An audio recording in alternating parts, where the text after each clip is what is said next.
Muy buenas tardes con todos. Qué gusto volver a encontrarnos en esta nueva sesión. Mi nombre es Nancy y como siempre es un honor darles la bienvenida a nombre de la organización de este diplomado en Interpretación, Redacción y Argumentación Jurídica. Hoy vivimos un momento especial. Estamos iniciando el cuarto y último módulo, que marca el cierre de este diplomado. Han sido días de esfuerzo y aprendizaje en los que hemos recorrido, paso a paso, la interpretación jurídica y el análisis de textos legales, la redacción jurídica profesional, la argumentación jurídica y las técnicas de persuasión. Y hoy culminamos con un módulo muy esperado, el taller integral de casos jurídicos, en el que todo lo aprendido se pondrá en práctica. Quiero agradecer también a las empresas auspiciadoras, Practice SAC y Craptica, por hacer posible este espacio de formación. Vamos a dar un momento breve para que más participantes puedan unirse a la sala de Zoom. Y mientras tanto, vayan preparándose porque hoy será una jornada muy enriquecedora.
Bien, ahora sí.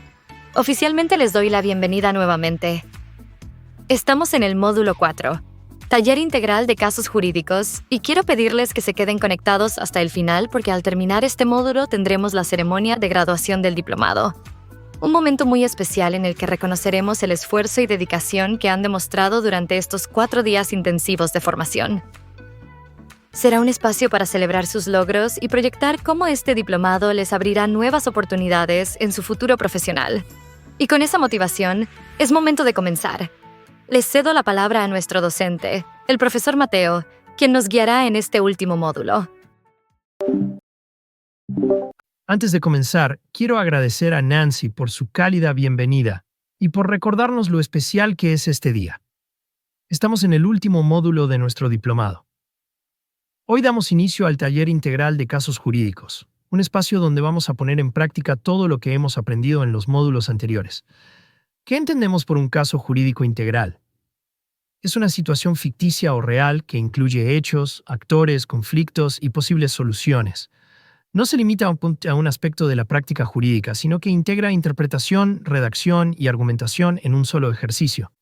Sirve como un simulacro de la vida profesional, donde el abogado debe analizar, interpretar, redactar y defender su posición. En este módulo trabajaremos con un caso transversal, lo que significa que abarcará todas las competencias vistas hasta ahora. Objetivo del ejercicio: que cada participante pueda demostrar sus habilidades de manera integral. Que se ejerciten en la resolución de problemas jurídicos complejos. Que vivan una experiencia similar a la de enfrentarse a un caso real en el ejercicio profesional. Características del caso. Será un caso hipotético que incluye hechos detallados, documentos jurídicos de referencia, conflictos que deben resolverse con razonamiento jurídico. Está diseñado para exigir interpretación de textos legales, redacción clara y persuasiva, argumentación sólida y lógica. Para que se entienda mejor, imaginemos un caso ficticio. Un trabajador con contrato indefinido es despedido alegando pérdida de confianza. Sin embargo, no existe documentación que respalde esa causa. El trabajador alega despido arbitrario y demanda indemnización. Aquí aparecen varias cuestiones. ¿Qué significa pérdida de confianza? ¿Hay pruebas que lo sustenten? ¿Cómo se argumenta jurídicamente en favor del trabajador o de la empresa? ¿Qué documento se debe redactar y cómo estructurarlo? Este tipo de casos es el que enfrentaremos en este taller. Importancia de trabajar con casos integrales. Permiten desarrollar pensamiento crítico. Simulan lo que ocurre en la realidad. Un abogado nunca trabaja solo con teoría, sino con un conjunto de problemas interrelacionados. Refuerzan la idea de que el derecho no se estudia solo, sino que se aplica en contextos dinámicos y con impacto en la vida de las personas. Reflexión inicial. El caso integral no tiene una única respuesta. Lo que buscamos no es uniformidad, sino capacidad de razonamiento, coherencia y creatividad jurídica. Cada postura, siempre que esté bien fundamentada, será válida y enriquecedora. Para cerrar este primer tema, vamos con una pregunta rápida. Tienen 10 segundos para pensarlo. Pregunta: ¿cuál es la principal finalidad de trabajar con un caso jurídico integral en este taller? A. Memorizar artículos legales específicos. B. Integrar la interpretación, la redacción y la argumentación en un solo ejercicio. C. Sustituir la práctica profesional real. D. Evitar el análisis crítico de los hechos.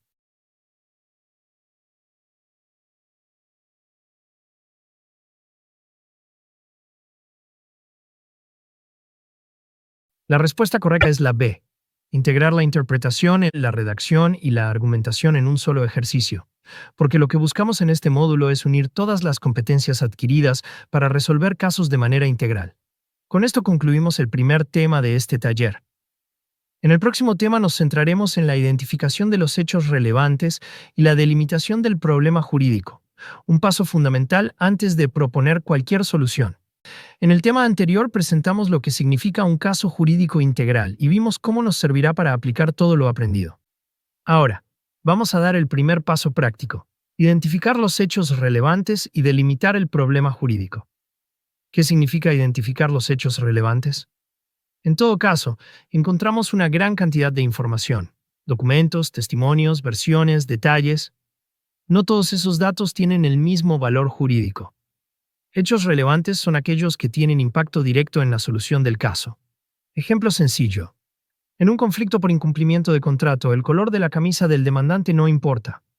Lo que importa es si se firmó el contrato, si hubo incumplimiento, si existen pruebas del daño. ¿Cómo distinguir lo relevante de lo irrelevante?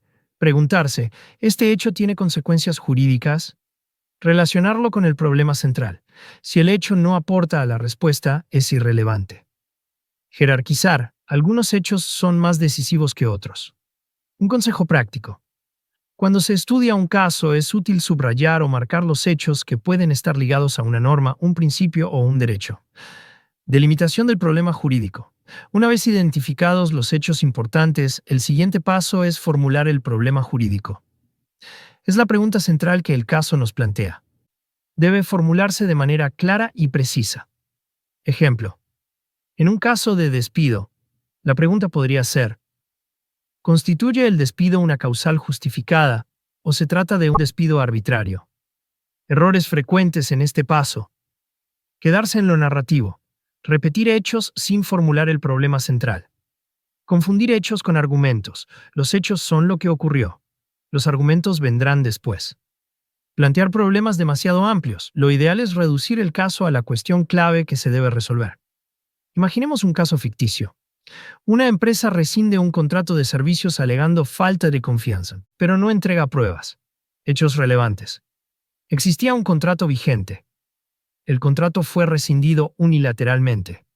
No hay pruebas que justifiquen la rescisión. Problema jurídico. ¿La rescisión unilateral sin pruebas constituye un incumplimiento contractual? Reflexión profesional.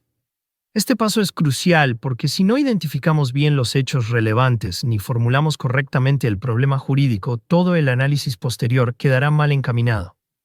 Un buen abogado no solo sabe leer, sino también seleccionar y enfocar. Antes de cerrar este tema, vamos a presentar una pregunta rápida. Tienen 10 segundos para pensarlo.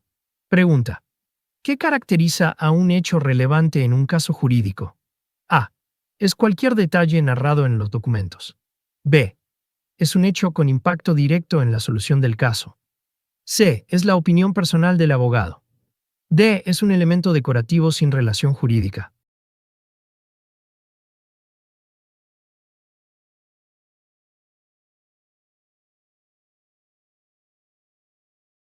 La respuesta correcta es la B. Es un hecho con impacto directo en la solución del caso.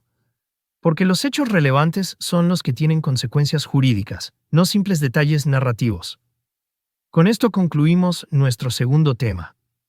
En el próximo nos enfocaremos en la selección del método de interpretación aplicable, un paso clave para orientar correctamente el análisis del caso. En el tema anterior, aprendimos a identificar los hechos relevantes y a formular el problema jurídico central. Ahora vamos a dar un paso decisivo: elegir el método de interpretación aplicable. ¿Por qué es importante este paso? Porque los hechos, por sí mismos, no dicen todo. Necesitamos interpretar el derecho para darle sentido a la controversia. El método de interpretación elegido influirá en la conclusión jurídica a la que lleguemos. Una misma norma puede interpretarse de varias formas, y el jurista debe justificar cuál camino es el más adecuado. Métodos de interpretación más usados. Grammatical o literal se centra en el texto, en las palabras empleadas por la norma o el contrato. Sistemático. Analiza la norma dentro del conjunto del ordenamiento jurídico considerando coherencia y jerarquía. Teleológico o finalista. Busca el fin o propósito que persigue la norma. Histórico. Revisa el contexto y la intención del legislador en el momento de creación de la norma. Criterios para seleccionar el método adecuado. La naturaleza del caso. No todos los conflictos se resuelven con el mismo enfoque. La claridad o ambigüedad del texto. Si el texto es ambiguo, puede requerir un método sistemático o teleológico. El impacto social del problema. En algunos casos, la interpretación debe adaptarse al contexto y a principios de justicia. La consistencia con principios jurídicos generales, como razonabilidad y proporcionalidad. Ejemplo práctico. Caso ficticio. Un contrato dice: el trabajador podrá recibir una bonificación según el criterio del empleador. Si usamos el método literal, el empleador tiene la facultad discrecional. Si usamos el método teleológico, podemos entender que la bonificación busca incentivar rendimiento, por lo que no puede negarse de forma arbitraria. Si usamos el sistemático, revisaremos otras cláusulas del contrato para ver cómo se regulan beneficios similares. Cada método conduce a matices diferentes. Por eso, la selección debe ser consciente y justificada. Consejos prácticos. Nunca limitarse a un solo método. En la práctica, muchas veces se combinan. Justificar siempre por qué se eligió un método y no otro. Mostrar la coherencia entre el método elegido y el problema jurídico planteado. Reflexión profesional. La selección del método de interpretación no es mecánica, es una decisión estratégica. Un buen jurista sabe que el método elegido influirá en la solución del caso y debe ser defendido con razones sólidas. Antes de pasar al siguiente tema, vamos con una pregunta rápida. Tienen 10 segundos para pensarlo. Pregunta: ¿qué criterio es clave para seleccionar el método de interpretación aplicable? A. El azar. B. El gusto personal del abogado. C. La naturaleza del caso y la claridad o ambigüedad del texto. D. La rapidez con la que se pueda cerrar el caso.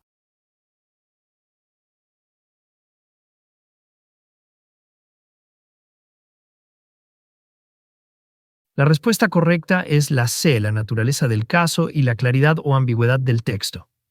Porque el método debe elegirse en función de la complejidad del caso y de lo que exija el problema jurídico. Con esto concluimos nuestro tercer tema. En el próximo abordaremos el análisis crítico de los posibles significados del texto normativo, donde veremos cómo aplicar el método de interpretación elegido para extraer conclusiones más precisas. En el tema anterior vimos la importancia de seleccionar el método de interpretación aplicable. Ahora vamos a dar un paso más, realizar un análisis crítico de los posibles significados del texto normativo. ¿Qué significa analizar críticamente un texto normativo? No basta con leer la norma de manera literal. El jurista debe explorar todos los posibles significados que se derivan de las palabras, del contexto y del método de interpretación elegido. El análisis crítico exige detectar ambigüedades, inconsistencias o lagunas y proponer una lectura razonable. En palabras simples, se trata de preguntar y cuestionar al texto en lugar de aceptarlo de manera pasiva. Pasos para el análisis crítico. 1. Lectura detallada del texto, subrayar términos clave que pueden tener más de un sentido. 2. Comparar con otros textos relacionados. Ver si existe coherencia normativa. Tercera. Aplicar el método de interpretación elegido. Gramatical, sistemático, teleológico o histórico. Cuarto. Explorar posibles significados. Identificar al menos 2 o 3 lecturas distintas. 5. Evaluar las consecuencias jurídicas y sociales de cada significado. Supongamos un contrato que dice: el arrendatario podrá hacer uso razonable del inmueble. Interpretación literal. Uso moderado, sin excesos. Interpretación teleológica. Uso que cumpla con la finalidad del contrato, como vivienda familiar. Interpretación sistemática. Uso alineado con cláusulas que prohíben actividades comerciales. Cada interpretación lleva a una consecuencia diferente. ¿Puede o no el arrendatario abrir un negocio en el inmueble? ¿Por qué este análisis es crítico y no solo descriptivo? Porque no solo repetimos lo que dice el texto. Buscamos problematizar, plantear preguntas como: ¿qué quiso decir realmente el legislador o el redactor del contrato? ¿Qué consecuencias tendría cada interpretación? ¿Cuál es la lectura más justa y coherente con el sistema jurídico? Consejos prácticos. Nunca quedarse con la primera interpretación, siempre cuestionar. Poner ejemplos hipotéticos para verificar cómo funciona cada interpretación. Preguntar: ¿esta interpretación protege derechos o los restringe? Recordar que el análisis crítico requiere tanto rigor técnico como sensibilidad práctica. Reflexión profesional. El análisis crítico de los textos normativos es la esencia del trabajo jurídico. Un buen jurista no repite el texto, lo interpreta, lo contrasta y lo contextualiza. Solo así puede ofrecer soluciones sólidas y coherentes a los problemas reales. Para cerrar este tema, vamos con una pregunta rápida. Tienen 10 segundos para pensarlo. Pregunta: ¿qué distingue un análisis crítico de un texto normativo de una simple lectura literal? A. Que se memoriza el texto palabra por palabra. B. Que se exploran distintos significados y se evalúan sus consecuencias jurídicas. C. Que se descarta cualquier posible ambigüedad. D. Que se evita comparar con otros textos relacionados.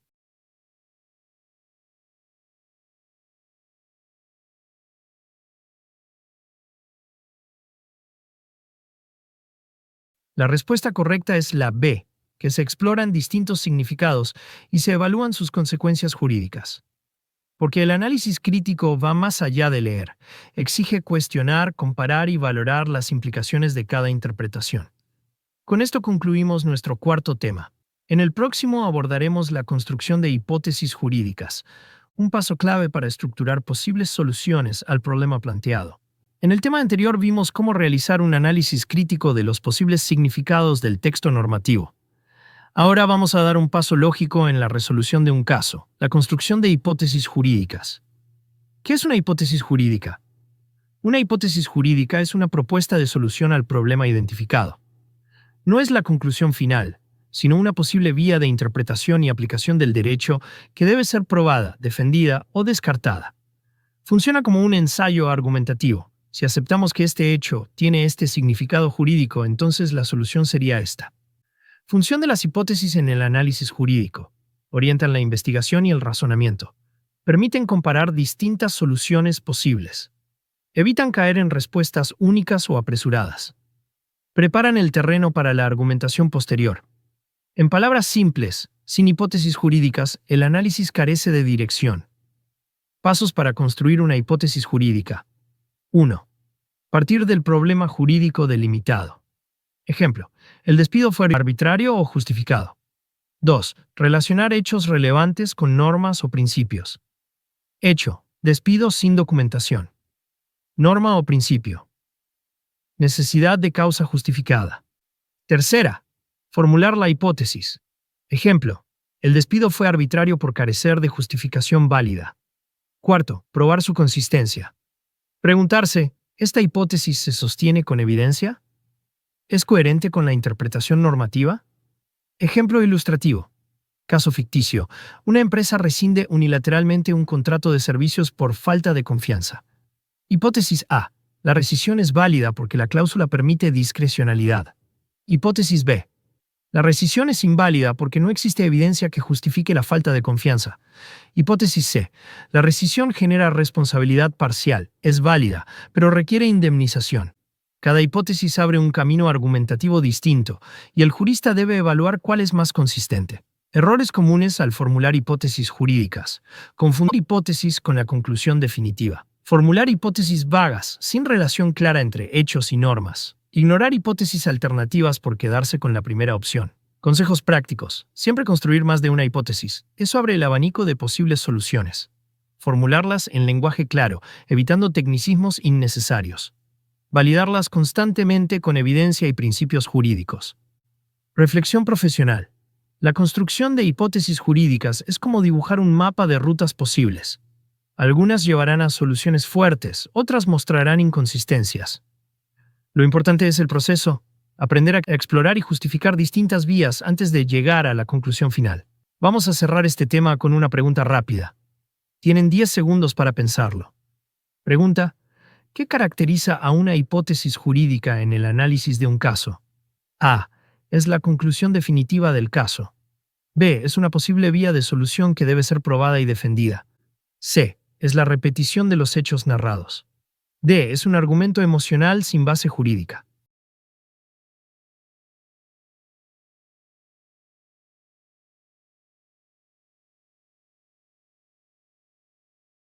La respuesta correcta es la B. Es una posible vía de solución que debe ser probada y defendida. Porque la hipótesis no es el resultado final, sino una propuesta que guía el análisis y la argumentación. Con esto concluimos nuestro quinto tema. En el próximo abordaremos el diseño de la estructura argumentativa inicial, donde comenzaremos a organizar las hipótesis en un discurso coherente y persuasivo. En el tema anterior trabajamos la construcción de hipótesis jurídicas, es decir, posibles vías de solución al problema. Ahora toca darles forma en un discurso claro y persuasivo mediante el diseño de la estructura argumentativa inicial. ¿Por qué es importante estructurar la argumentación? Una hipótesis bien planteada pierde fuerza si no está organizada. La estructura permite que el juez, tribunal o contraparte entienda con claridad la lógica del argumento. Evita la improvisación y el desorden en la exposición oral o escrita. En derecho no basta con tener razón, hay que saber mostrarla de manera convincente. Elementos de una estructura argumentativa básica. 1. Planteamiento inicial o introducción. Presentar el caso y el problema jurídico. Aclarar cuál es la hipótesis principal. Segunda exposición de hechos. Resumir de manera clara y objetiva los hechos relevantes. Tercera fundamentación jurídica. Relacionar hechos con normas, principios y doctrina. Aquí se aplican los métodos de interpretación elegidos. Cuarta conclusión. Reafirmar la hipótesis con base en la argumentación presentada. Ejemplo práctico. Caso ficticio. Rescisión unilateral de un contrato de servicios. Planteamiento. La rescisión realizada por la empresa carece de justificación suficiente. Hechos. El contrato estaba vigente, se alegó falta de confianza, pero no hay pruebas. Fundamentación. Principio de buena fe contractual. Interpretación teleológica de la cláusula. Conclusión. El despido fue arbitrario y genera obligación de indemnizar. Esta estructura permite que el argumento fluya con orden y claridad. Consejos prácticos. Mantener coherencia entre hechos, fundamentos y conclusión. Usar conectores lógicos, por lo tanto, en consecuencia, así pues. Evitar incluir hechos irrelevantes o argumentos dispersos. Preparar tanto una versión escrita como una versión oral del argumento. Errores frecuentes. Saltarse el planteamiento inicial. El oyente se pierde desde el principio. Mezclar hechos con argumentos sin orden. Concluir sin haber justificado antes. Recuerden, una estructura sólida facilita la persuasión. Reflexión profesional. La estructura argumentativa inicial es el esqueleto del discurso jurídico. Si está bien diseñado, el resto del trabajo fluye con claridad. Si está mal diseñado, aunque tengamos buenas ideas, la presentación será confusa y poco convincente. Antes de pasar al siguiente tema, vamos con una pregunta rápida. Tienen 10 segundos para pensarlo. Pregunta. ¿Cuál de los siguientes elementos forma parte esencial de la estructura argumentativa inicial? A. Narrar todos los hechos, incluso los irrelevantes. B. Relacionar hechos relevantes con fundamentos jurídicos. C. Concluir sin justificar previamente. D. Usar expresiones emocionales en lugar de pruebas.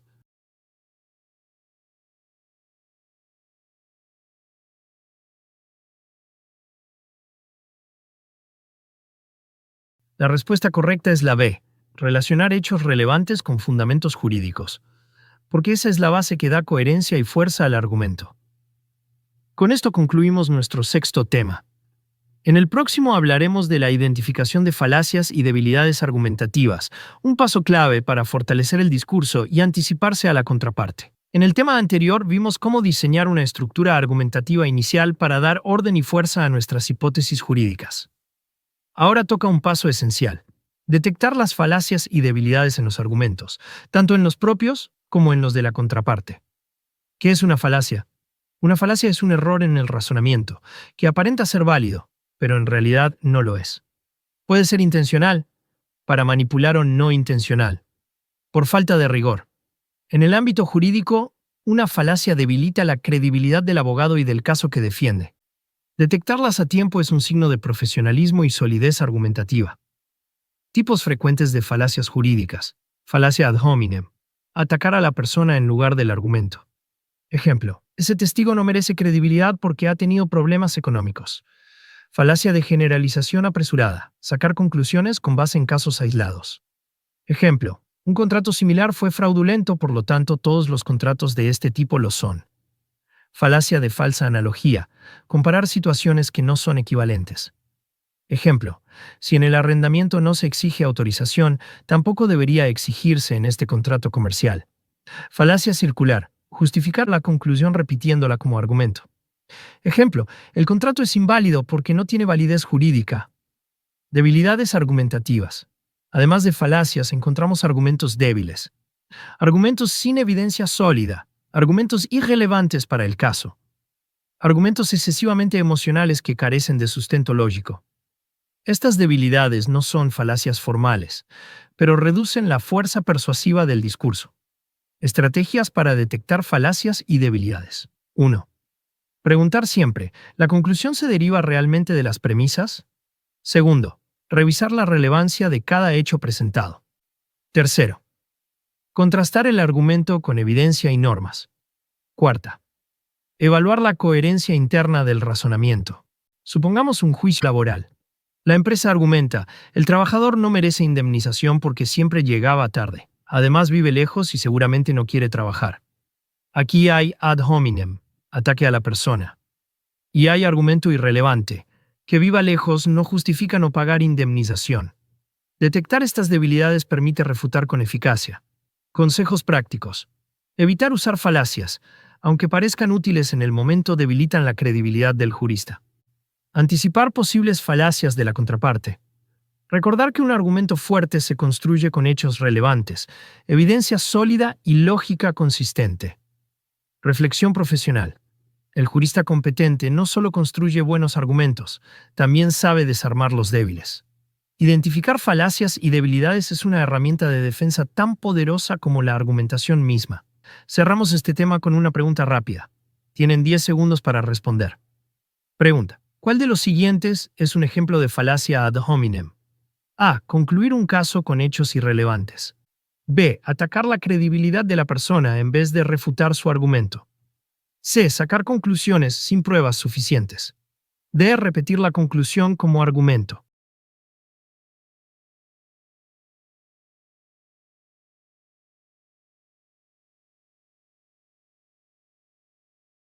La respuesta correcta es la B.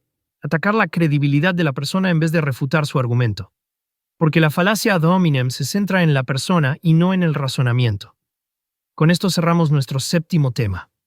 En el siguiente nos enfocaremos en las estrategias de contraargumentación, que nos permitirán responder de forma sólida a los razonamientos de la otra parte. En el tema anterior analizamos cómo identificar falacias y debilidades argumentativas. Ahora vamos a aprender a usar ese conocimiento en la práctica, aplicando estrategias de contraargumentación. ¿Qué es la contraargumentación?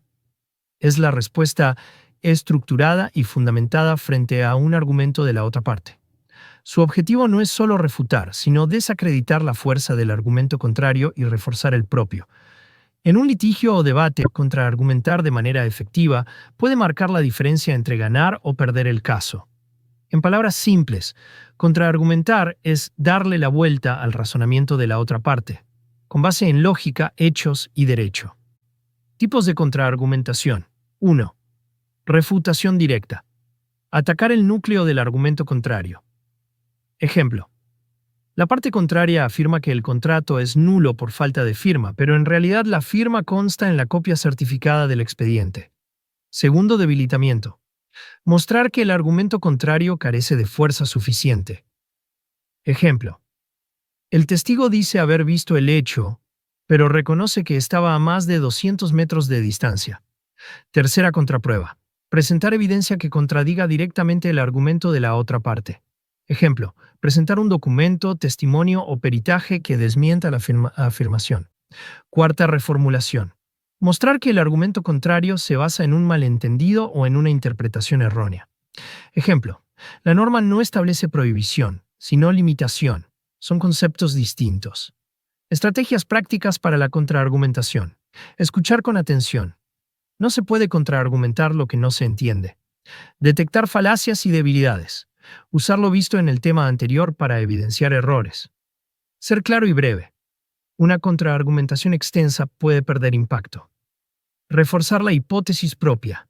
No basta con destruir el argumento ajeno. Hay que vincularlo con la propia postura. Caso ficticio. La empresa afirma que el trabajador fue despedido por bajo rendimiento, lo cual justifica la decisión. Contraargumentación directa. El bajo rendimiento no fue acreditado con evaluaciones objetivas. Debilitamiento. El único informe presentado no tiene fecha ni firma. Contraprueba. Aquí está el récord de productividad que demuestra un rendimiento estable. Reformulación. El término bajo rendimiento se usó de manera genérica y sin parámetros objetivos. Observen cómo cada estrategia desmonta el argumento contrario desde un ángulo distinto.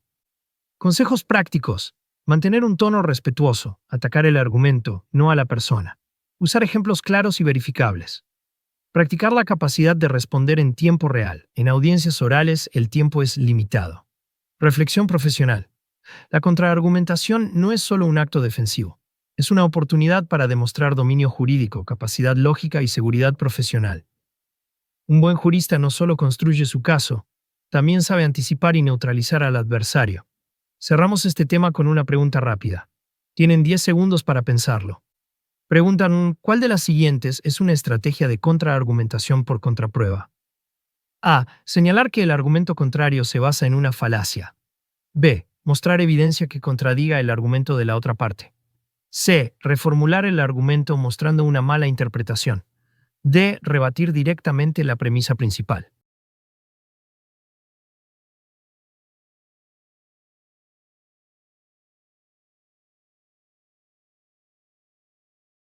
La respuesta correcta es la B.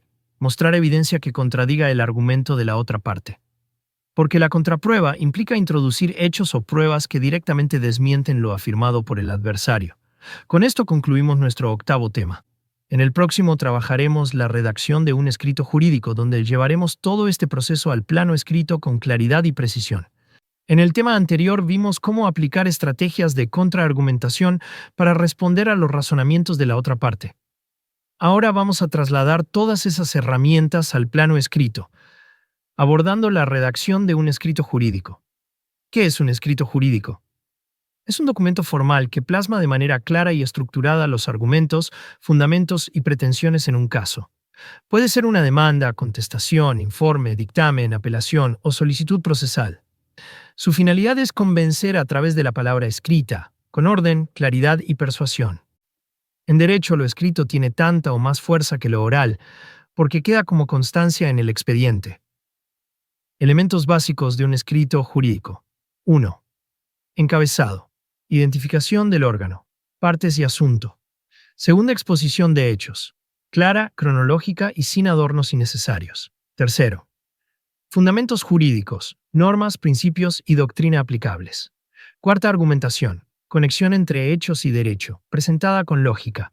Quinto, petitorio o conclusión, lo que se solicita expresamente al órgano competente. Sexta, firma y anexos, soporte documental que da validez al escrito. Claves para una redacción eficaz. Claridad, evitar frases rebuscadas o excesivamente largas. Precisión, usar términos correctos y específicos. Coherencia, los hechos y fundamentos deben fluir de manera ordenada. Persuasión, no basta con informar, hay que convencer. Recuerden, un buen escrito es aquel que el juez entiende en la primera lectura. Caso ficticio, demanda por incumplimiento de contrato. Hechos. El día X se firmó un contrato de prestación de servicios. La parte demandada incumplió al no entregar el producto en el plazo pactado. Fundamento jurídico. Aplicación del principio pacta sunt servanda. Los contratos deben cumplirse. Petitorio. Por lo expuesto, solicito se declare el incumplimiento contractual y se condene al pago de daños y perjuicios. Observen cómo se organiza de forma lógica y comprensible. Errores comunes. Usar tecnicismos innecesarios que dificultan la comprensión. Reiterar los mismos argumentos varias veces. Redactar de manera confusa sin separar hechos de fundamentos. Presentar conclusiones vagas o poco específicas. Consejos prácticos. Revisar varias veces el documento antes de presentarlo. Usar párrafos cortos y bien estructurados. Mantener un tono formal, evitando subjetividades. Recordar siempre, lo escrito refleja la profesionalidad del jurista. Reflexión profesional. La redacción de un escrito jurídico es una de las competencias más valoradas en el ejercicio profesional. Un abogado que redacta bien transmite no solo su conocimiento, sino también su seriedad, ética y compromiso. Vamos con una pregunta rápida antes de cerrar el tema. Tienen 10 segundos para responder. Pregunta. ¿Cuál de los siguientes elementos no forma parte esencial de un escrito jurídico? A. Exposición clara y cronológica de hechos. B. Inclusión de fundamentos jurídicos. C. Uso de un lenguaje ambiguo para dejar opciones abiertas. D. Petitorio o conclusión concreta.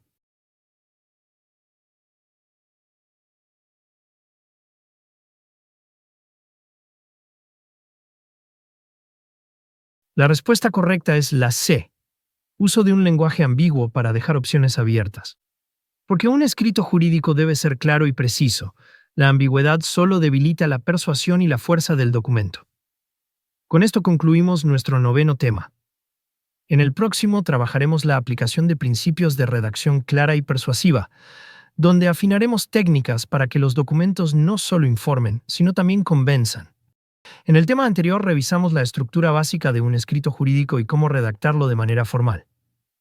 Ahora vamos a profundizar en algo fundamental: aplicar principios de redacción clara y persuasiva para que ese escrito logre realmente su propósito. ¿Por qué necesitamos claridad y persuasión? Porque un documento jurídico no debe ser solo un requisito formal. Tiene que ser entendido en la primera lectura por el juez, tribunal, contraparte o cliente. Y además, debe influir en la decisión, generando convicción sobre la posición defendida. En derecho, la forma también es fondo. Una mala redacción puede arruinar un buen argumento. Principios de redacción clara. Lenguaje sencillo y preciso. Evitar frases rebuscadas o ambiguas. Oraciones cortas y directas. Cada párrafo debe contener una idea principal. Organización lógica. De lo general a lo particular, de los hechos a las conclusiones. Evitar redundancias. No repetir lo mismo con distintas palabras. Principios de redacción persuasiva. Evidencia sólida. Todo argumento debe respaldarse en pruebas o normas. Uso de conectores persuasivos, por lo tanto, en consecuencia, así pues, de ahí que. Énfasis en la justicia de la causa. Transmitir que la solución propuesta no solo es legal, sino razonable y justa. Estilo firme pero respetuoso. Mostrar convicción sin caer en agresividad. Ejemplo comparativo. Supongamos una apelación. Redacción confusa. El apelante manifiesta que el fallo impugnado carece de sustento por no estar de acuerdo con lo alegado en su momento y que en realidad lo resuelto resulta inadecuado para la situación de hecho y de derecho que se presentó. Redacción clara y persuasiva. La sentencia impugnada carece de sustento porque no valoró adecuadamente la prueba documental presentada, lo que llevó a una conclusión injusta para mi representado. La segunda versión transmite claridad, firmeza y lógica persuasiva. Consejos prácticos. Revisar siempre el documento desde la perspectiva del lector. ¿Entiende claramente el mensaje?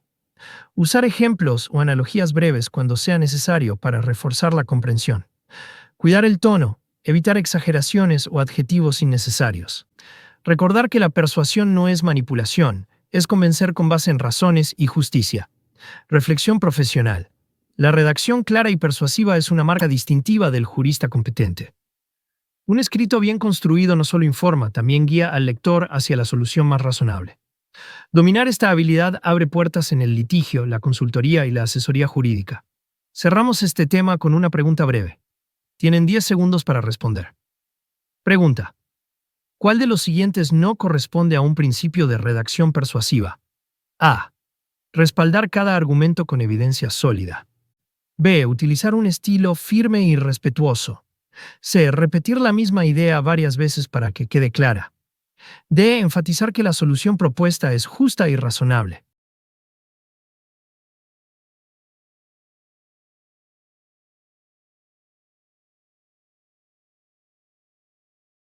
La respuesta correcta es la C.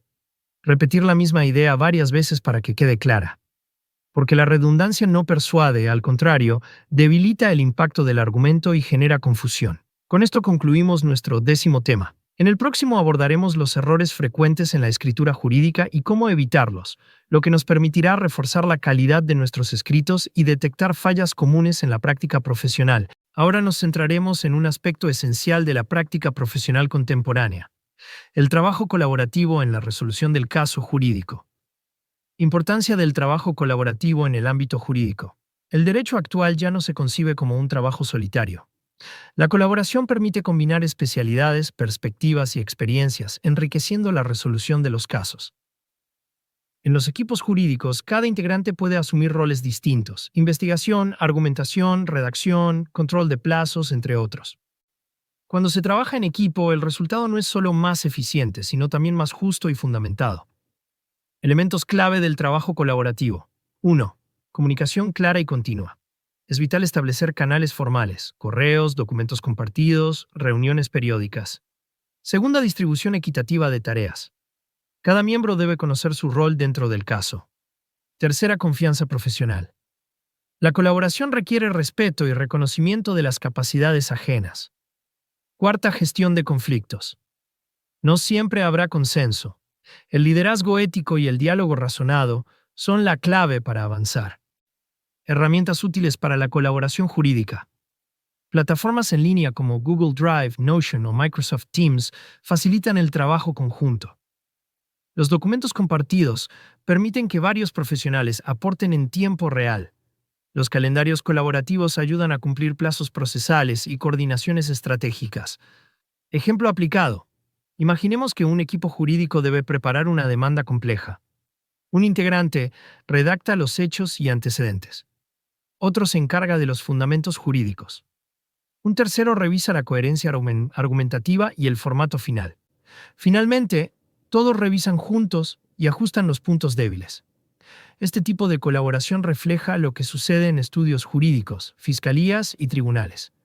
Reflexión profesional.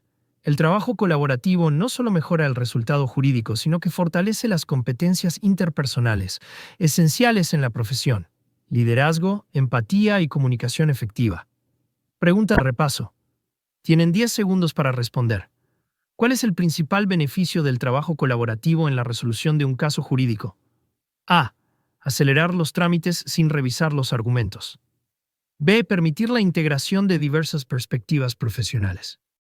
C. Evitar la responsabilidad individual. D. Limitar la participación de los miembros del equipo.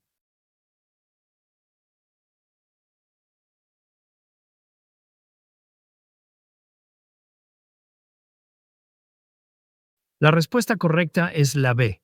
Permitir la integración de diversas perspectivas profesionales. Porque la colaboración fortalece el análisis y enriquece la argumentación jurídica.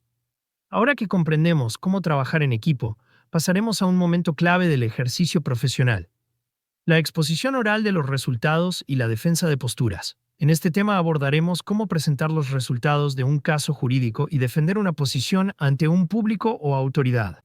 Esta habilidad combina la claridad expositiva, la lógica argumentativa y la seguridad comunicativa. Objetivo de la exposición oral: transmitir con precisión los hallazgos del análisis jurídico. Persuadir con argumentos sólidos. Demostrar dominio del caso, tanto en los hechos como en la norma aplicable. La exposición es el momento en que el trabajo escrito cobra vida. Estructura básica de la exposición. 1. Introducción. Contextualizar brevemente el caso. Segundo desarrollo. Explicar los hechos relevantes y los fundamentos jurídicos. Tercera conclusión. Presentar la postura y la propuesta de solución. Recomendaciones prácticas. Usar lenguaje formal pero natural. Mantener contacto visual o con la cámara en sesiones virtuales. Evitar leer literalmente el documento. Se debe explicar, no recitar. Preparar respuestas anticipadas para posibles preguntas o contraargumentos. La defensa de posturas. La defensa jurídica requiere claridad, firmeza y respeto. No se trata de imponer la idea, sino de convencer con lógica y evidencia. La serenidad ante la réplica demuestra madurez profesional. Ejemplo breve. Un equipo sostiene que un contrato debe anularse por vicio en el consentimiento. Durante la defensa, explican el contexto de la firma. Citan los principios generales del derecho aplicables. Muestran evidencia documental. Concluyen con una propuesta de solución justa. Pregunta de repaso. ¿Cuál de los siguientes elementos es esencial en la defensa de una postura jurídica? A. Memorizar el texto completo del documento. B. Interrumpir al oponente para ganar tiempo. C. Mantener claridad, respeto y dominio del tema. D. Utilizar tecnicismos para confundir.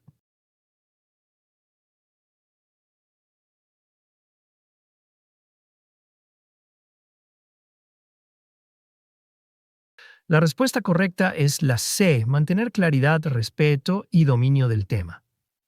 En el siguiente tema veremos cómo la retroalimentación y el debate abierto fortalecen el aprendizaje jurídico y la capacidad de análisis crítico. Nos encontramos en una de las etapas más enriquecedoras del proceso formativo: la retroalimentación y el debate abierto. A esta altura del diplomado, ya hemos puesto en práctica la interpretación, la redacción y la argumentación jurídica en el análisis de casos. Ahora nos toca detenernos a reflexionar, escuchar y debatir, 3 acciones que transforman el conocimiento individual en un aprendizaje colectivo. ¿Qué es la retroalimentación en el ámbito jurídico académico? La retroalimentación o feedback es un proceso mediante el cual recibimos comentarios constructivos sobre nuestro desempeño. Su finalidad no es señalar errores, sino guiar hacia la mejora continua. En el contexto jurídico, la retroalimentación es una herramienta clave porque el derecho no es una ciencia exacta. Cada interpretación o argumento puede perfeccionarse constantemente. Dicho de otro modo, la retroalimentación convierte la experiencia en aprendizaje y el aprendizaje en competencia. Tipos de retroalimentación en la formación jurídica. 1. Retroalimentación docente. Proviene del profesor o tutor. Aporta una mirada técnica y objetiva, orientada a fortalecer las habilidades profesionales. Se centra en aspectos como claridad conceptual, coherencia argumentativa y corrección formal. 2. Retroalimentación entre pares. Ocurre cuando los propios participantes comentan o evalúan el trabajo de sus compañeros. Permite comparar enfoques, detectar fortalezas y aprender de los demás. Fomenta el respeto, la empatía y la crítica constructiva. Tercera, autorretroalimentación. Consiste en analizar el propio desempeño para identificar aciertos y áreas de mejora. Requiere autocrítica, humildad y compromiso personal con el crecimiento profesional. ¿Cómo dar y recibir retroalimentación de manera efectiva? Al dar feedback, ser específico, no general. Enfocarse en la conducta, no en la persona. Ofrecer alternativas o sugerencias, no solo observaciones, al recibir feedback. Escuchar con atención sin interrumpir. Evitar la defensividad. El objetivo es mejorar, no justificar. Tomar nota de las observaciones más recurrentes. Agradecer siempre, incluso cuando el comentario sea crítico. La retroalimentación eficaz se basa en el respeto y la disposición a crecer. El debate abierto como herramienta de aprendizaje jurídico. El debate abierto complementa la retroalimentación. Mientras el feedback ayuda a mejorar individualmente, el debate enriquece el pensamiento colectivo. En el derecho, debatir no significa pelear, sino confrontar ideas con argumentos razonados y evidencia jurídica. El debate jurídico estimula la capacidad de escuchar, responder y adaptar la postura propia sin perder la coherencia. Además, promueve la tolerancia intelectual, un valor esencial en contextos judiciales, académicos o institucionales. Beneficios del debate en el aprendizaje del derecho. 1. Fortalece la argumentación. Cada intervención obliga a estructurar ideas con lógica y evidencia. 2.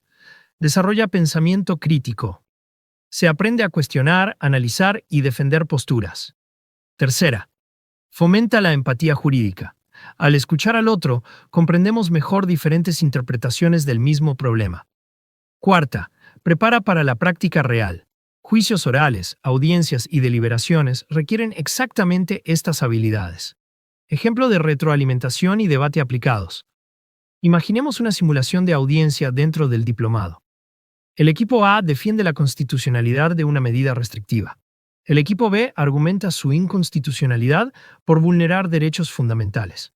Luego del debate, el docente brinda retroalimentación sobre la claridad argumentativa de cada grupo, la coherencia lógica de los razonamientos, el uso del lenguaje jurídico y la cortesía en la exposición.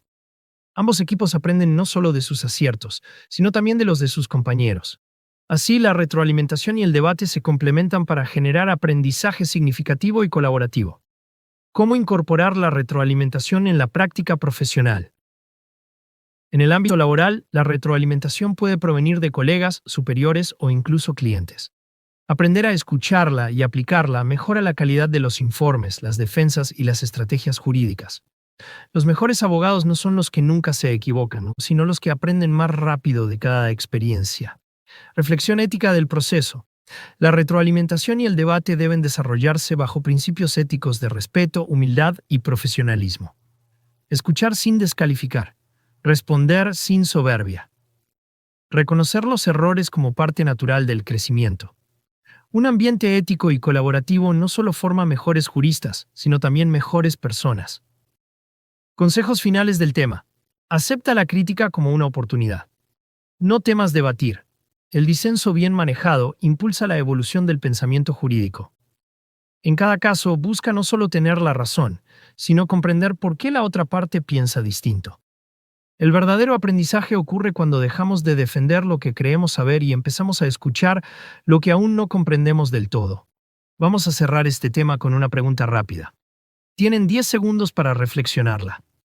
¿Cuál de las siguientes afirmaciones describe mejor el propósito de la retroalimentación docente? A. Corregir errores para sancionar al estudiante. B. Fomentar la competencia entre los participantes. C. Guiar al participante hacia la mejora continua mediante observaciones constructivas. D. Evaluar únicamente el desempeño oral.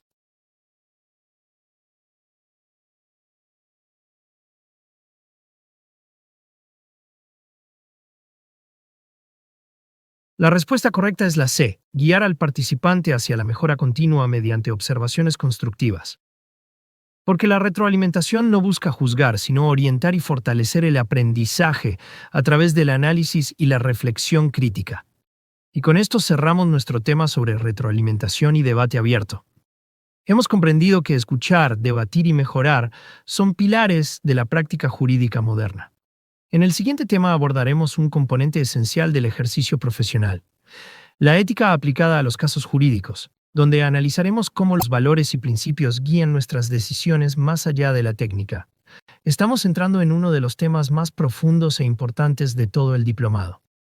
La ética profesional es, sin duda, el corazón del ejercicio del derecho. Podríamos tener un dominio técnico impecable, conocer cada norma, redactar con precisión y argumentar con brillantez, pero si no actuamos con ética, todo ese conocimiento pierde valor. Hoy vamos a reflexionar sobre cómo la ética profesional se aplica en la práctica jurídica y en la resolución de casos concretos. La ética como fundamento del ejercicio jurídico. La palabra ética proviene del griego ethos, que significa carácter o un modo de ser. En el ámbito jurídico, la ética se traduce en conductas responsables, honestas y coherentes con los valores de justicia y verdad. No se trata solo de cumplir la ley, sino de hacer lo correcto incluso cuando nadie nos observa.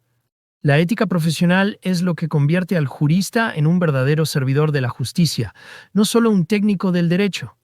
Dimensiones de la ética jurídica. 1. Ética personal. Está relacionada con los valores individuales del abogado, juez, fiscal o servidor público. Implica actuar con integridad, sin dejar que los intereses personales o presiones externas influyan en las decisiones jurídicas. Segunda, ética profesional. Se refiere al cumplimiento de deberes específicos del oficio. Confidencialidad, diligencia, lealtad y respeto. Obliga a mantener la independencia de criterio, aunque eso implique tomar decisiones difíciles. Tercera, ética social. Todo operador del derecho cumple una función social: proteger los derechos, mantener el orden jurídico y promover la justicia. La ética, en este nivel, conecta al jurista con la comunidad y su bienestar colectivo. Principios éticos fundamentales del derecho. Honestidad, decir la verdad en los hechos, no manipular pruebas ni tergiversar información. Lealtad, actuar con respeto hacia las partes, colegas y autoridades. Confidencialidad, guardar el secreto profesional y proteger los datos sensibles del cliente. Diligencia, cumplir los plazos, realizar las tareas con cuidado y atención. Imparcialidad, mantener el equilibrio en la evaluación de los hechos y la aplicación del derecho. Responsabilidad, asumir las consecuencias de las propias decisiones profesionales. La ética frente a los dilemas del ejercicio jurídico. En la práctica, los dilemas éticos son más comunes de lo que pensamos. Veamos algunos ejemplos. Ejemplo 1. Un cliente te confiesa información que podría cambiar el rumbo del caso, pero te pide que la ocultes. ¿Qué harías? ¿Priorizarías la confidencialidad o el deber de no falsear la verdad ante el tribunal? Ejemplo 2. Un colega te pide arreglar un documento para beneficiar a un cliente. ¿Te dejas llevar por la amistad o mantienes tu integridad profesional? Ejemplo 3. Como juez te enfrentas a un caso en el que tus creencias personales chocan con la norma vigente. ¿Aplicas la ley o tus valores personales? Estos dilemas no siempre tienen respuestas simples, pero la brújula ética del profesional deberá orientarse hacia la justicia, la veracidad y el respeto a la dignidad humana. Ética aplicada al caso práctico. Supongamos que estamos frente a un caso jurídico en el que el equipo defensor detecta un error procesal que podría beneficiar a su cliente, pero que a su vez afectaría a una víctima inocente. Desde un punto de vista puramente técnico, podrían usar ese error a su favor. Pero desde una visión ética, el equipo debería analizar si esa acción vulnera el principio de justicia material o si contradice su deber moral de contribuir a la verdad. Este tipo de decisiones define la calidad ética del profesional del derecho. La ética en la era digital. Hoy en día, la tecnología plantea nuevos desafíos éticos. ¿Cómo proteger la información confidencial que se maneja por medios digitales? ¿Qué responsabilidad tiene un abogado al usar inteligencia artificial para redactar escritos o analizar jurisprudencia? ¿Cómo evitar el plagio en los documentos jurídicos electrónicos? El profesional moderno debe ser tan ético en el entorno digital como en el presencial. La confidencialidad, la autoría y la honestidad siguen siendo pilares inquebrantables. Ética y reputación profesional. La ética no solo se refleja en las decisiones jurídicas, sino también en la reputación que construimos día a día. Una sola acción poco ética puede destruir años de credibilidad profesional. Ser reconocido como un profesional honesto abre puertas y genera confianza, tanto en los clientes como en las instituciones. Reflexión final. Ser jurista no es solo dominar las normas, sino vivir el derecho con conciencia moral. La ética es la base de toda práctica jurídica responsable. Un profesional ético no busca ganar a cualquier precio, sino defender lo justo con honor. La justicia sin ética se convierte en poder arbitrario. La ética sin justicia se queda en teoría. Vamos a cerrar este tema con una pequeña reflexión en forma de pregunta. Tienen 10 segundos para responder. ¿Cuál de los siguientes principios éticos se relaciona directamente con la protección de información confidencial del cliente? A. Responsabilidad. B. Confidencialidad. C. Imparcialidad. D. Lealtad.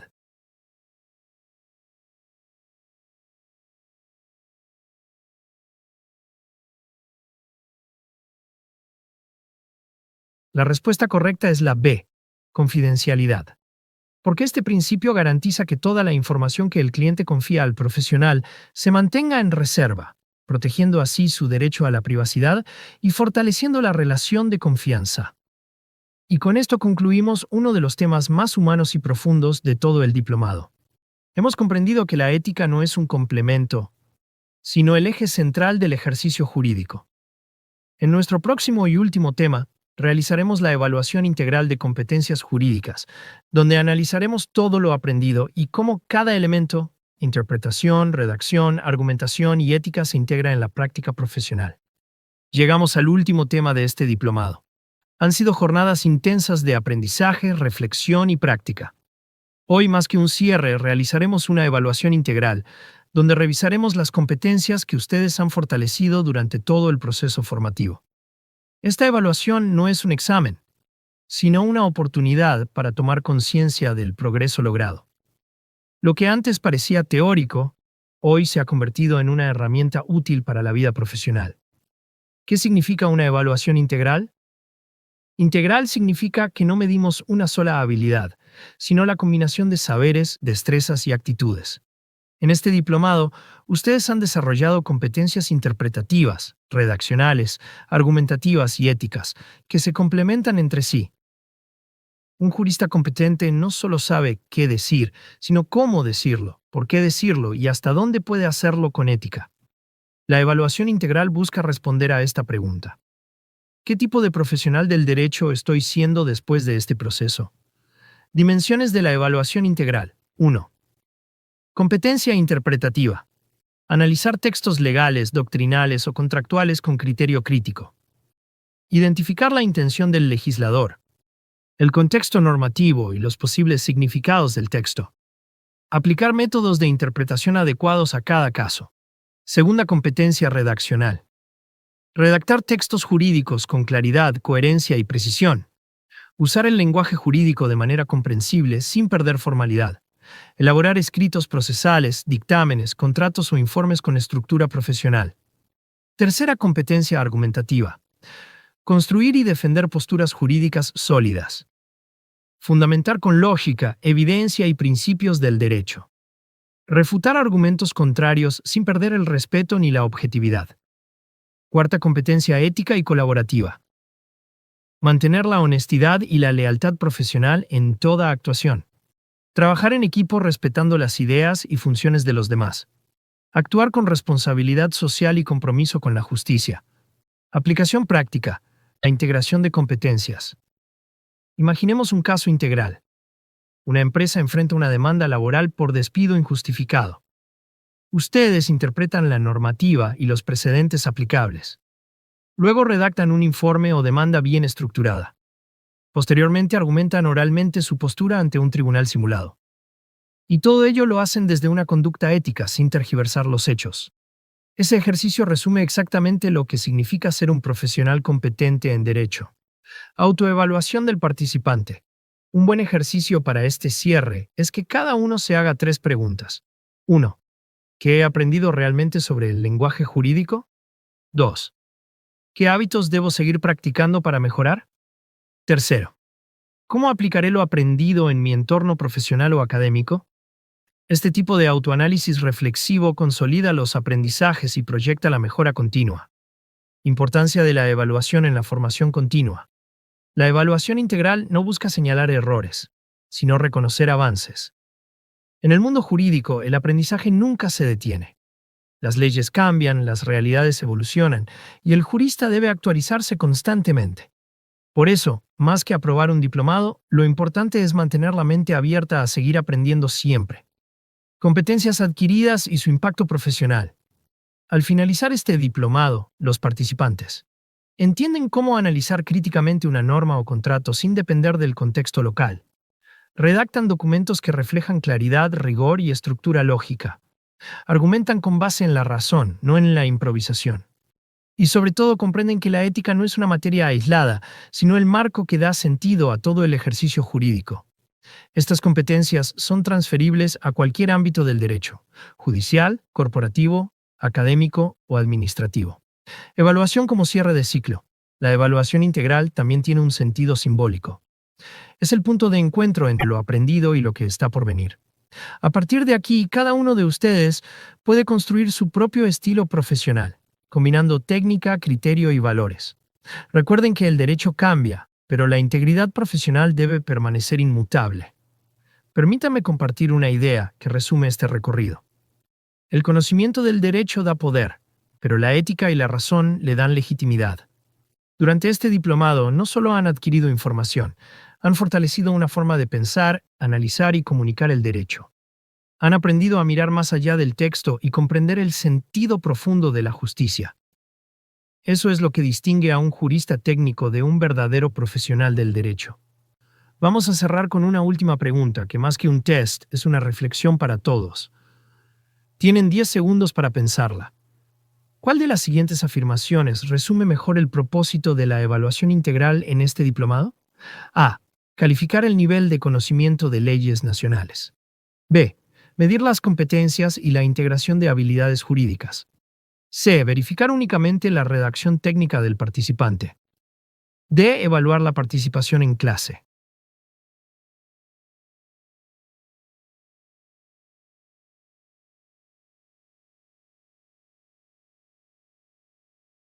La respuesta correcta es la B. Medir las competencias y la integración de habilidades jurídicas. Porque la evaluación integral busca comprobar no solo el conocimiento, sino la capacidad de aplicar, comunicar y razonar el derecho con ética y profesionalismo. Queridos participantes, ha sido un verdadero honor acompañarlos durante estos 4 módulos. Han demostrado disciplina, interés y compromiso con su formación jurídica. Los animo a seguir perfeccionándose porque el aprendizaje jurídico es una tarea de toda la vida. Les agradezco profundamente por su atención, por sus aportes y por el respeto mostrado en cada sesión. Me despido con la satisfacción de haber compartido este espacio con profesionales tan comprometidos. Ahora los invito a quedarse para la ceremonia de graduación, un momento especial para celebrar su esfuerzo y dedicación. Cedo la palabra a nuestra anfitriona, Nancy, quien dirigirá este importante cierre. Felicidades a todos y mucho éxito en su futuro profesional. Muchas gracias, profesor, y bienvenidos a esta ceremonia virtual de graduación. Es un verdadero placer acompañarlos y tener el honor de conducir este momento tan especial. Hoy llegamos al final de 4 días de formación intensa, en los que cada uno de ustedes ha demostrado compromiso, dedicación y un verdadero deseo de superación. Me emociona estar aquí para acompañarlos en esta ceremonia virtual de graduación. Un espacio creado para reconocer todo el esfuerzo y dedicación que han demostrado en estos 4 días de formación. Ha sido un recorrido breve en tiempo, pero intenso en aprendizajes, participación y compromiso. Cada uno de ustedes ha completado los 4 módulos del programa, y hoy es el momento de celebrar ese logro. Quiero agradecerles por su constancia, por la energía que aportaron en cada jornada y por formar parte activa de esta experiencia. Antes de iniciar con los nombres, un breve recordatorio. Debido a la cantidad de graduados, no podremos mencionar a todos en vivo, pero todos recibirán su certificado oficial sin excepción. Dicho esto, iniciemos con nuestros reconocimientos. Empezamos destacando a Juan Sebastián Pérez López, quien completó satisfactoriamente. Módulo 1. Interpretación jurídica y análisis de textos legales. Módulo 2. Redacción jurídica profesional. Módulo 3. Argumentación jurídica y técnicas de persuasión. Módulo 4. Taller integral de casos jurídicos. Por su dedicación y esfuerzo, hoy recibe el diploma a la excelencia. Un gran aplauso para Juan Sebastián Pérez López, un ejemplo claro de compromiso. A continuación, felicitamos a María Fernanda Torres Ruiz, que logró certificarse en Módulo 1. Interpretación jurídica y análisis de textos legales. Módulo 2. Redacción jurídica profesional. Módulo 3. Argumentación jurídica y técnicas de persuasión. Módulo 4. Taller integral de casos jurídicos. Su constancia la hace merecedora del diploma a la excelencia. Enhorabuena, María Fernanda Torres Ruiz, por este logro tan merecido. Es un placer presentar a Luis Alberto Gómez Rojas, quien aprobó con éxito. Módulo 1. Interpretación jurídica y análisis de textos legales. Módulo 2. Redacción jurídica profesional. Módulo 3. Argumentación jurídica y técnicas de persuasión. Módulo 4. Taller integral de casos jurídicos. Por alcanzar todas las metas establecidas, se le otorga el diploma a la excelencia. Felicidades, Luis Alberto Gómez Rojas. Este es un paso importante hacia nuevos retos. Continuamos con Ana Sofía Morales Díaz, que completó de manera sobresaliente. Módulo 1. Interpretación jurídica y análisis de textos legales. Módulo 2. Redacción jurídica profesional. Módulo 3. Argumentación jurídica y técnicas de persuasión. Módulo 4. Taller integral de casos jurídicos. Gracias a su esfuerzo y compromiso, hoy recibe el diploma a la excelencia. Aplausos para Ana Sofía Morales Díaz, que demuestra que la perseverancia da frutos. Reconocemos a Carlos Mendoza Salazar, quien demostró gran determinación al aprobar. Módulo 1. Interpretación jurídica y análisis de textos legales. Módulo 2. Redacción jurídica profesional. Módulo 3. Argumentación jurídica y técnicas de persuasión. Módulo 4. Taller integral de casos jurídicos. Hoy celebra la obtención del diploma a la excelencia. ¡Bravo, Carlos Mendoza Salazar! Sin duda, un resultado digno de admiración. También queremos felicitar a Valentina Rojas Herrera, que consiguió certificarse en Módulo 1. Interpretación jurídica y análisis de textos legales. Módulo 2. Redacción jurídica profesional. Módulo 3. Argumentación jurídica y técnicas de persuasión. Módulo 4. Taller integral de casos jurídicos. Su dedicación le permite recibir el diploma a la excelencia. Muchas felicidades, Valentina Rojas Herrera, por alcanzar esta meta. Presentamos a Jorge Enrique Castillo Vargas, quien finalizó exitosamente. Módulo 1. Interpretación jurídica y análisis de textos legales. Módulo 2. Redacción jurídica profesional. Módulo 3. Argumentación jurídica y técnicas de persuasión. Módulo 4. Taller integral de casos jurídicos. Por su compromiso y empeño, hoy recibe el diploma a la excelencia. Un aplauso para Jorge Enrique Castillo Vargas por su destacada participación. Y para cerrar, destacamos a Camila Fernández Soto, que completó todos los módulos. Módulo 1. Interpretación jurídica y análisis de textos legales. Módulo 2. Redacción jurídica profesional. Módulo 3. Argumentación jurídica y técnicas de persuasión. Módulo 4. Taller integral de casos jurídicos. Su esfuerzo se ve recompensado con el diploma a la excelencia. Felicitaciones, Camila Fernández Soto. Qué gran forma de concluir esta ceremonia. Gracias por acompañarnos en esta celebración del Diplomado en Interpretación, Redacción y Argumentación Jurídica. A todos nuestros graduados, felicidades por este logro. Sigan adelante, porque cada paso que dan los acerca más a sus sueños. Ok, señores, después de esa hermosa graduación que acabamos de vivir, ¡wow! ¡Qué momento! Verlos ahí con sus cámaras encendidas, tan especial, con sus nombres en pantalla, celebrando ese logro, de verdad fue emocionante. A ver, cuéntenme en el chat, ¿cómo se sintieron con esa graduación? Los leo. Ajá, ahí está. Johanna dice que se emocionó. Luis comenta que se la va a mostrar a su familia. Me encanta, eso es lo que vale. Gracias por compartirlo. Pero bueno, ahora sí continuamos con algo muy importante que no se pueden perder y que tiene que ver con la certificación oficial. Tengo una excelente noticia para cerrar este día con broche de oro. Gracias a Practisac y a Craptica hemos conseguido extender la certificación por un día más. Sí, así como lo escuchan. Un día adicional para que todos tengan la posibilidad de obtener su certificado internacional. Así que, si ayer o anteayer lo estabas pensando o por alguna razón no lo hiciste, ahora sí que no hay excusas. ¿Quién aquí aún no ha adquirido su certificado? ¿Quién se está animando ahora? Veamos el chat. Ajá, ahí veo a Alex que dice que justo necesitaba más tiempo. Bien. Mariela comenta que no había podido pagar todavía. Perfecto, estás a tiempo. Ojo, esto no es solo un papel bonito. Certificarse tiene muchos beneficios reales y tangibles. Te cuento. Te sirve para postular a un empleo formal, mejorar tu hoja de vida y perfil profesional, respaldar tu conocimiento, incluso si ya estás trabajando. Como digo siempre, el certificado habla por ti cuando tú no estás. ¿Quién ya está pensando en incluirlo en su currículum o mostrarlo en una entrevista? Cuéntenme. Carolina dice que ya lo tiene listo para agregar en LinkedIn. Eso es. Juan comenta que lo necesitaba para un ascenso. Vamos, Juan, esta es tu oportunidad. Ahora veamos exactamente qué van a recibir con la certificación.